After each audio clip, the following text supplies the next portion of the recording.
Welcome to Kavita higher edu classes. Kavita higher edu classes में आपका बहुत बहुत स्वागत है। गाइस, जैसे कि आप लोग को पता है कि केबीएस की एग्ज़ाम चल रही है और कल से टीजीटी की एग्ज़ाम स्टार्ट है।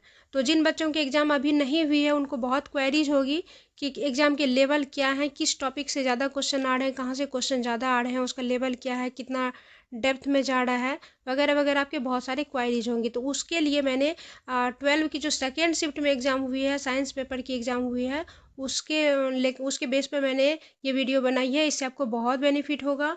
और क्योंकि पेपर 1 के जो सिलेबस हैं वो टीजीटी के सबके सेम हैं, तो वो तो बेनिफिट आपको होगा ही होगा। सेकेंड पेपर के भी आपको लेवल से अपना लेवल कंपेरिजन आप कर सकते हैं। साथ ही पीजीटी साइंस के स्टूडेंट जो हैं, पीजीटी साइंस के एग्ज़ाम जो देने वाले हैं, उनको इससे बहुत बेनिफिट होगा कि टीजीटी के एग्ज़ाम को लेकर वो अपने पीजीटी के क्वेश्चन का लेवल का आइडिया लगा सकते हैं। तो गाइज, जैसे कि आप लोग को पता है कि एग्ज़ाम जो है सीबीटी मोड पर हो रही है और इसमें आपको 180 क्वेश्चन आएंगे और इसके लिए आपको 180 मिनट दिए जाएंगे। इसमें कोई निगेटिव मार्किंग नहीं है, आप सभी क्वेश्चन को टच कर सकते हैं, इसके आपको कोई मार्क्स नहीं कटेंगे। और किसी भी क्वेश्चन में आप कभी भी जा सकते हैं। आपको इसमें कोई ये नहीं है कि आप पहले किसको बनाएं, आपको जो मन हो आप उसको पहले उसको उठा के आप बना उसको सॉल्व कर सकते हैं। और जैसे कि आपको पता है कि 40 क्वेश्चन आपको पेपर 1 जो है, पेपर 1 में 40 क्वेश्चन में आपका Hindi, English, computer, GK, GS है, मैथ, रीजनिंग सब कुछ आता है। और 40 क्वेश्चन जो है आपके वो पीडागोगी यानी कि एजुकेशन सब्जेक्ट से आते हैं, उसमें एजुकेशन मेथड वगैरह 40 क्वेश्चन है। और जो सब्जेक्ट स्पेसिफिक है उससे 100 क्वेश्चन उससे आते हैं जो आपके सब्जेक्ट स्पेसिफिक हैं। तो टोटल 180 के क्वेश्चन होंगे और 180 मार्क्स आपके होंगे। तो दोनों पेपर की मैं बात करूं तो दोनों पेपर में आपके जो है एग्ज़ाम इजी टू मॉडरेट में आ रहे हैं। क्योंकि अगर बेसिक कंसेप्ट क्लियर है, आप थोड़ा पढ़े हैं, तो आपको कहीं कोई प्रॉब्लम नहीं आएगी। जहाँ तक पेपर 1 की बात करूँ तो इसमें जैसे हिंदी का क्वेश्चन 10 क्वेश्चन आते हैं आपके, तो उसमें बस वही संधि आपके आएंगे। वो भी मतलब कि बहुत डेप्थ में नहीं, आप हल्के से अगर आप पढ़ लो 9th-10th के लेवल के अगर आप पढ़े हुए हो तो आपको कहीं कोई दिक्कत नहीं आएगी। छोटा सा कंप्रीहेंशन है, बस उसी से 10 क्वेश्चन निकल के आ गए। इस तरह से क्वेश्चन आ रहे हैं। विलोम शब्द हुआ, समानार्थी शब्द हुआ, जो कि आप 10th तक में पढ़े हुए हैं। और ऐसे ही इंग्लिश में भी है, उसमें भी ग्रामर पोर्शन से आपका एडजेक्टिव, वर्ब वगैरह, कोई सेंटेंस दे दिया उसको वॉइस चेंज करना है, डायरेक्ट इनडायरेक्ट चेंज करना है, इस तरह से क्वेश्चन आएंगे।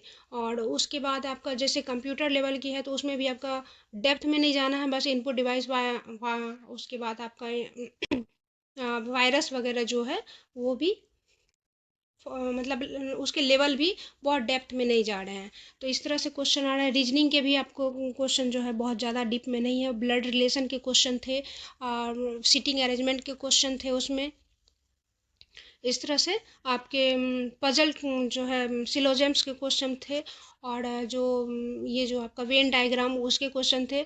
तो इस तरह से रीजनिंग के क्वेश्चन थे। और तो ये 40 क्वेश्चन इसमें से थे। और पीडागोगी की जहाँ तक बात है तो वो भी आप बीएड लेवल को अगर अच्छे से पढ़े हुए हैं, आपका तो मतलब अच्छा है, थोड़ा नॉलेज है आपको, तो वो भी आपका अच्छा ही जाएगा। क्योंकि उसमें भी बहुत ज़्यादा डेप्थ में जाने की ज़रूरत नहीं है।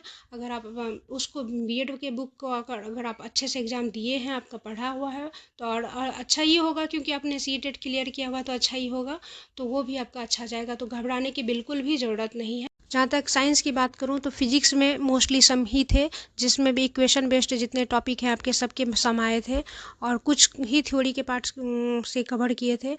और केमिस्ट्री की बात करूँ तो केमिस्ट्री में कार्बोक्सिलिक एसिड के क्वेश्चन थे, ईथर के क्वेश्चन थे, एथेनॉल के क्वेश्चन थे। इक्वेशन को सम करने, बैलेंस करने के लिए क्वेश्चन थे। इक्वेशन फिर दिए हुए थे, उसको पूछ रहा था कि इसमें संयोजन हो रहा है, विस्थापन हो रहा है, इस तरह से सॉल्ट बेस से भी क्वेश्चन थे। ऑलमोस्ट सारे पार्ट को कवर किए हुए थे। बायोलॉजी की बात करूँ तो बायोलॉजी में भी बॉटनी, केमिस्ट्री और जूलॉजी दोनों को लिया हुआ था। और लेकिन आपके जो भी क्वेश्चन थे 9th और 10th इसको बेस्ड किया हुआ था। 9th-10th की बुक अगर आप एनसीईआरटी और सीबीएसई बुक के पैटर्न के अच्छे से पढ़े हुए हैं तो आपको कहीं भी भटकने की ज़रूरत नहीं पड़ेगी। इस तरह से क्वेश्चन उससे मोस्टली वहीं से लिए हुए थे।